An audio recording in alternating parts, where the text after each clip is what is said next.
Hello नमस्कार दोस्तों, आज का एक नया टॉपिक शुरुआत करते हैं और नए टॉपिक के बारे में जानते हैं, सीखते हैं आपके साथ।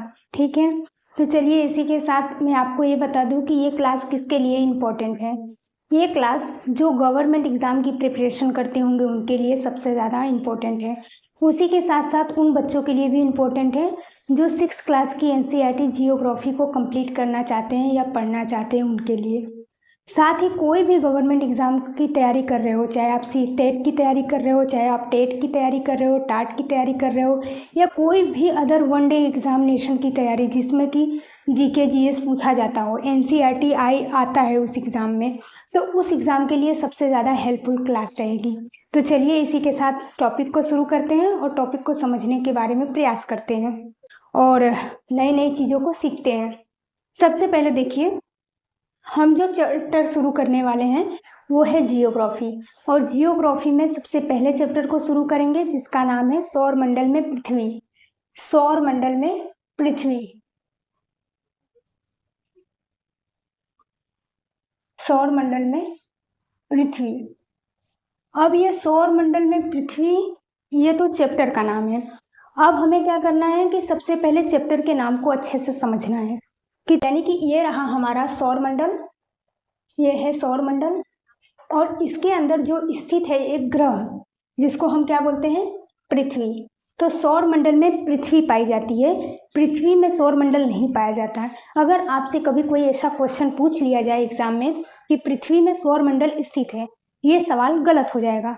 अगर बोला जाएगा कि सौर मंडल में पृथ्वी स्थित है तो ये सवाल सही होगा।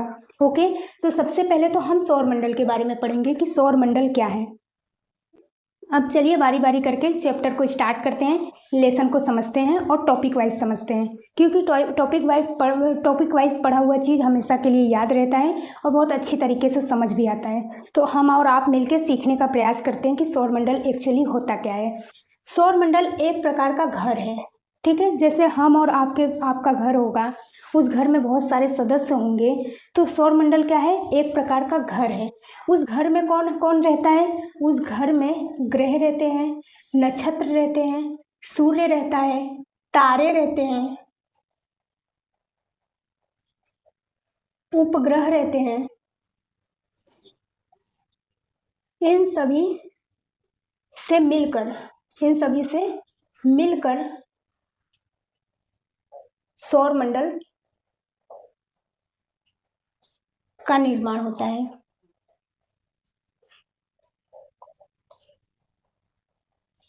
सौरमंडल का निर्माण होता है। अगर आपको कभी क्वेश्चन में आ जाए कि सौरमंडल में क्या क्या पाए जाते हैं, तो एक शॉर्ट में अगर आपको बताना रहे तो वो सब कुछ सौरमंडल में आ जाता है, जो हमें पृथ्वी से भी दिखाई देता है और जो हमें अंतरिक्ष पर जाने के बाद भी दिखाई दे, जैसे ग्रह, नक्षत्र, सूर्य, तारे, उपग्रह, इन सभी से मिलकर सौरमंडल बनता है।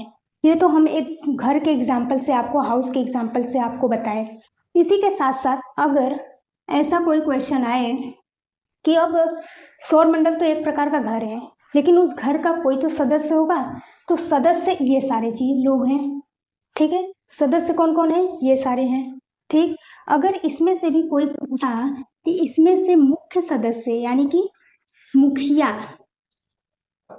जो इस मंडल का, इस घर का सदस्य है, मुखिया है, वो कौन है, तो आपको बताना होगा कि सूर्य है। क्यों? क्योंकि सूर्य सौर मंडल के केंद्र में स्थित है, जिसको हम क्या कहते हैं, मुखिया कहते हैं। किसका मुखिया? सौर मंडल का मुखिया, ठीक। तो यहाँ तक आपका question I think doubt clear हो गए होंगे और सौर मंडल के बारे में समझ भी आ गया होगा। अब हम क्या करते हैं, दूसरे टॉपिक की बात करते हैं। ये तो पहला टॉपिक है, हो गया। दूसरे टॉपिक में आता है कि तारे किसे कहते हैं और ग्रह क्या होते हैं उनको। सबसे पहले तो तारा, जिसको हम इंग्लिश में बोलते हैं स्टार।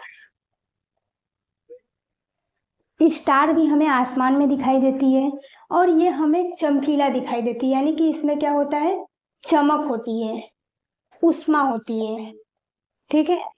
इसमें चमक पाई जाती है, उष्मा पाई जाती है, जिसे हम क्या कहते हैं, तारा। और सूर्य भी क्या है, एक प्रकार का, सूर्य क्या है, एक प्रकार का तारा है। और वो सूर्य जो है एकमात्र ऐसा तारा है जिसमें ऊष्मा भी होती है और चमक भी होती है।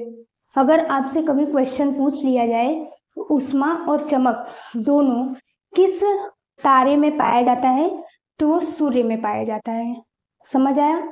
इसी के साथ साथ आगे हम पढ़ लेते हैं ग्रहों के बारे में। देखिए, तारे में तो चमक होती है, ये हम और आप जान गए, लेकिन जो ग्रह होता है उसमें चमक, ना तो चमक होती है और ना ही इसमें क्या होता है, उष्मा, यानी कि इसमें गर्मी नहीं पाई जाती है। किस में नहीं पाई जाती है? ग्रह में। और ग्रह का एक भाग हमारी पृथ्वी भी है, जो कि एक ग्रह के रूप में विकसित है, ठीक है, स्थित है। इसको हमने समझ लिया। आई थिंक कि आपको ग्रह और तारे में अंतर समझ में आ गया होगा। जो चमकता है, जिसमें ऊष्मा होती है, उसे हम तारा कहते हैं। जो नहीं चमकता, जिसमें ऊष्मा भी नहीं होती, उसे हम ग्रह कहते हैं। और ग्रह का एक भाग पृथ्वी भी है, जो कि ग्रह के नाम से प्रसिद्ध है, ठीक है। जो अब आगे ग्रहों की संख्या के बारे में बारी बारी करके पढ़ते हैं और इसको समझते हैं कि कौन सा ऐसा ग्रह है जिसको हम ग्रह मानते भी नहीं, यानी कि हमारे साइंटिस्टों ने उस ग्रह को ग्रह का नाम नहीं दिया, उस ग्रह को ग्रह की श्रेणी से अलग रख दिया। तो सबसे पहले तो श्रेणी से अलग रखा, तो क्यों रखा, कब रखा, किस टाइम रखा, किस समय में रखा, इस सब चीज़ों के बारे में इस ग्रह वाले चैप्टर में, यानी ग्रह वाले टॉपिक में हम समझेंगे। सबसे पहले स्टार्ट करते हैं ग्रह। ग्रह में देखिए, ये होता है हमारा सन, सूर्य, सॉरी, सूर्य के बाद आता है बुध, बुध के बाद आता है शुक्र, इसके बाद आता है पृथ्वी, पृथ्वी के बाद आता है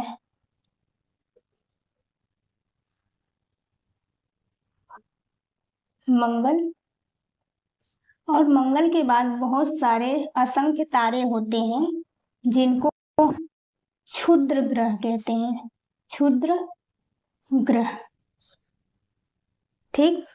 इसके बाद आता है बृहस्पति, उसके बाद आता है हमारा शनि, उसके बाद यूरेनस, फिर आता है नेपच्यून,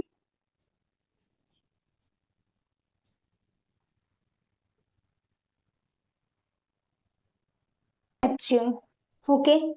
देखिए, इसमें क्या क्वेश्चन पूछे जाते हैं, इसमें सबसे पहला क्वेश्चन कभी आ सकता है, ऐसा आया भी है और आ भी सकता है आगे भी, उसको समझते हैं।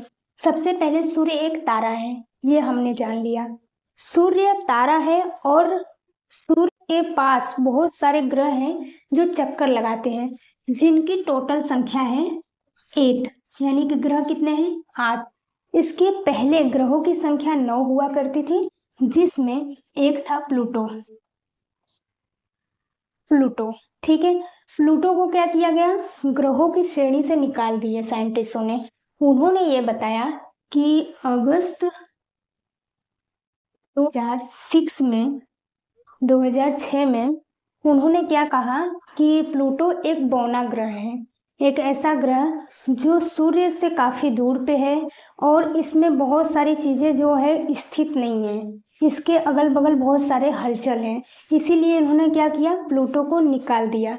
और प्लूटो को निकालने के लिए लगभग 75 देशों ने इसमें क्या किया था, साइंटिस्टों ने अपना योगदान दिया था और प्लूटो में कमी निकाली, और कमी निकाल के उसको क्या किया, ग्रहों के श्रेणी से निकाल दिया। कब निकाला ये इंपॉर्टेंट है, अगस्त 2006 में, ठीक है। 2006 में उन्होंने क्या किया, प्लूटो को निकाल दिया ग्रहों की श्रेणी में। अब क्या इंपॉर्टेंट है कि सबसे जो नजदीक का तारा है वो कौन सा है। आप ये डायग्राम को याद रखना, अगर आप इस डायग्राम को याद रखते हो तो आपके बहुत सारे क्वेश्चन सही हो जाएंगे, ठीक है। यानी कि सूर्य के सबसे पहला कौन सा है, बुध, दूसरे नंबर पे शुक्र, तीसरे नंबर पे पृथ्वी, चौथे नंबर पे मंगल, इसके बाद आता है एस्टेरॉइड ध्रुव ग्रह, उसके बाद आता है बृहस्पति, फिर शनि, फिर यूरेनस, फिर नेपच्यून। इस प्रकार के पूरे 8 ग्रह स्थित हैं।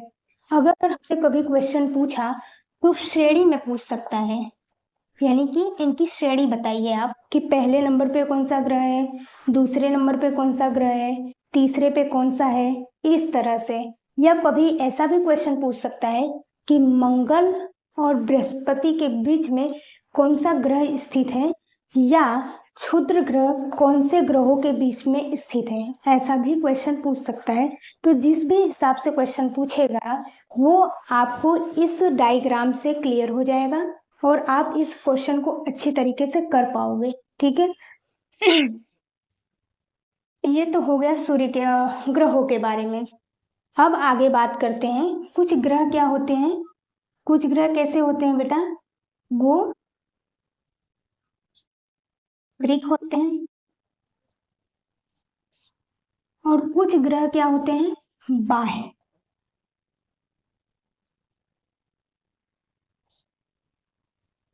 इंटरनल और एक्सटर्नल।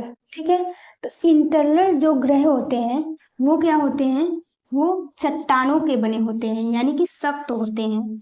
ठीक है, आंतरिक ग्रह किसे कहते हैं, आंतरिक क्या होता है उसको भी मैं बताऊंगी। ठीक है, कि आंतरिक ग्रहों की श्रेणी में कौन सा ग्रह आता है। ठीक, तो आंतरिक ग्रह वो ग्रह होता है जो चट्टानों से बना होता है आंतरिक में, और बाह्य में वो ग्रह होते हैं जो गैसों के बने होते हैं, यानी कि इनकी जो गणना हुई है, उनकी जो रचना हुई है वो गैसों से बनी है। ठीक, जो चट्टान है यानी चट्टानों से जो बनी है वो ग्रह को हम क्या कहते हैं, आंतरिक ग्रह, यानी कि जो सूर्य से नजदीक में है। मंगल तक का जो ग्रह है, बुध से लेकर मंगल तक का ग्रह, उस ग्रह को हम क्या बोलते हैं, आंतरिक ग्रह। ठीक, और स्टेरॉइड के बाद जो पीछे ग्रह पाए जाते हैं उनको हम क्या कहते हैं, बाह्य ग्रह। अच्छे से समझ में आपको आया होगा ये।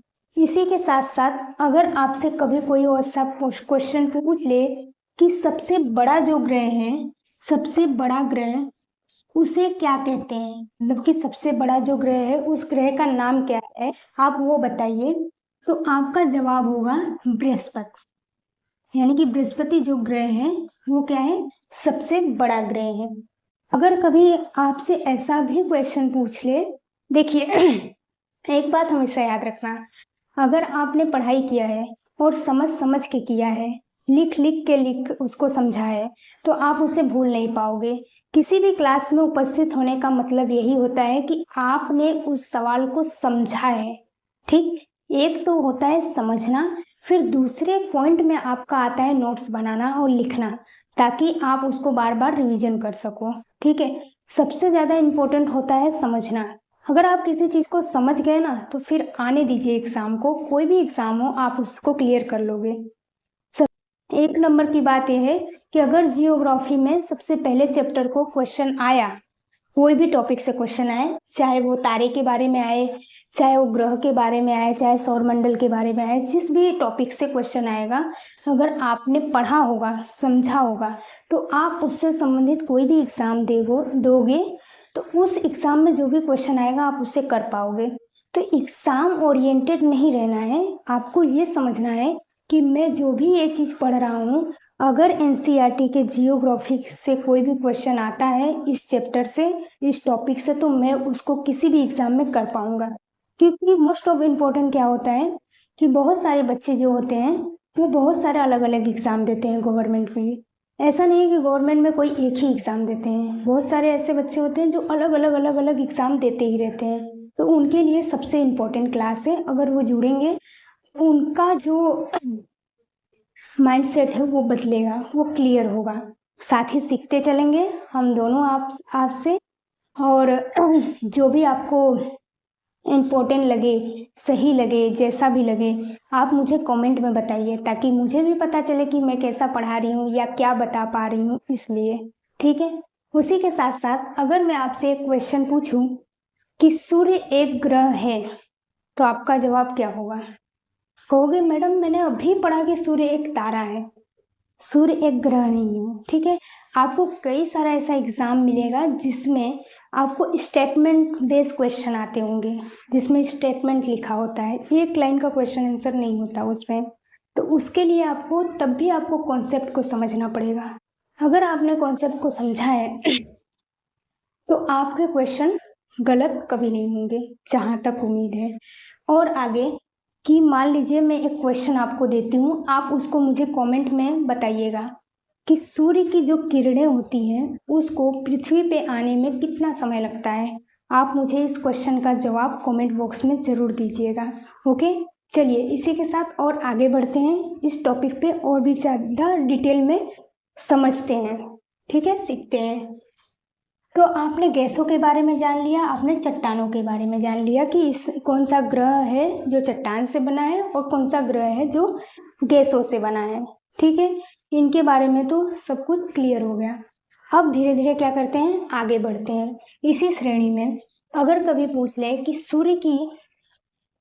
सूर्य से पृथ्वी